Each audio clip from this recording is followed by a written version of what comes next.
ċifri tal-Eurostat qed jistmaw li rata inflazzjoni x-xahar li għadda f'pajjiżna komplet tonqos dan kif f'Ġunju ir-rata l-inflazzjoni lokali nislet għal 2.1%. Dan hu l-eqreb l-inflazzjoni kienet fl-aħħar xhur għal mira ta' 2% li skont it-tbassir preċedenti kellha tintlaħaq fl-aħħar tas-sena d-dieħla.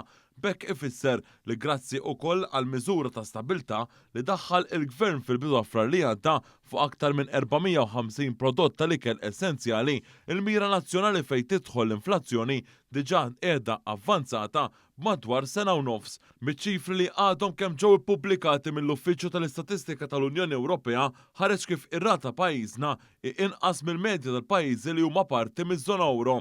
Jirriżulta li minn qabel daħlet fis-seħħ inizjattiva Stabilità sal-lum ir-rata inflazzjoni f'pajjiżna naqset drastikament b'1.6%. L-inizjattiva Stabilità rażnet iż-żieda fil-prezzijiet ta' mijiet ta' prodotti fi 15 il-kategorija tal-ikel wara ftehim mill-Gvern mal-importaturi u tal-ħwienet.